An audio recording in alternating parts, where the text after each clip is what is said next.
समुद्राच्या कुशीतला रत्न, रत्नदुर्ग. कोकण नुसतं नाव जरी ऐकलं तरी डोळ्यासमोर येतात निळाशार समुद्र, हिरवीगार झाडं आणि त्या सगळ्यात उभा असलेला एक अभेद्य इतिहास, रत्नदुर्ग. किल्ल्याच्या प्रवेशद्वारावर हत्तीवर बसलेले दोन मावळे आहेत. रत्नदुर्ग किल्ल्यावरती आपलं स्वागत आहे.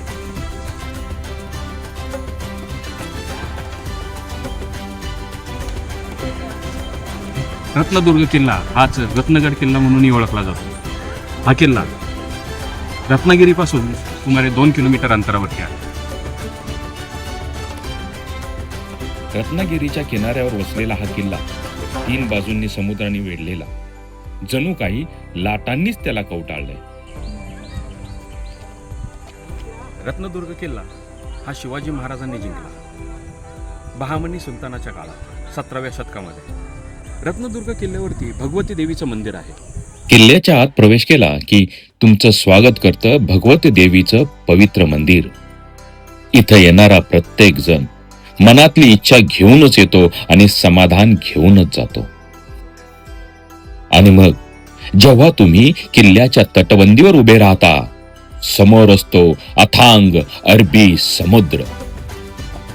लाटा धडकत असतात, वारा केसांशी खेळत असतो आणि त्या क्षणी तुम्हाला जाणवतं हा किल्ला फक्त दगडांचा नाही तर इतिहासाचा, भावनांचा आणि अभिमानाचा आहे.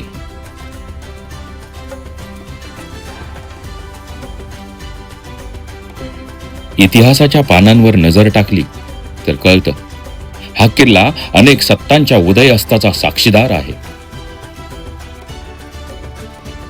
छत्रपती शिवाजी महाराज यांनी या किल्ल्याचं महत्त्व ओळखलं आणि त्याला नवसंजीवनी दिली. शिवाजी महाराजांनी हा किल्ला जिंकला. हा किल्ला जिंकल्यानंतर येथे 2 बुलंद बुरुज बांधले आणि या किल्ल्याला स्वराज्यात सामील केलं.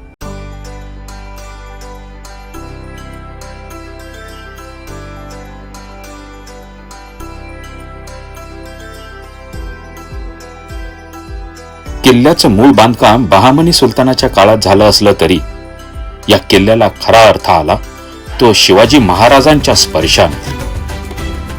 येथे भगवती देवीप्रमाणेच आणखीन 2 मंदिरे आहेत. एक श्री देव वेताळ आणि दुसरे खंडोबा मंदिर. रत्नदुर्ग फक्त एक किल्ला नाही तर कोकणाच्या वैभवाचं जिवंत प्रतीक आहे. जर तुम्ही कोकणात आलात तर या किल्ल्याला नक्की भेट द्या, कारण काही ठिकाणं फक्त पाहायची नसतात तर ती अनुभवायची असतात.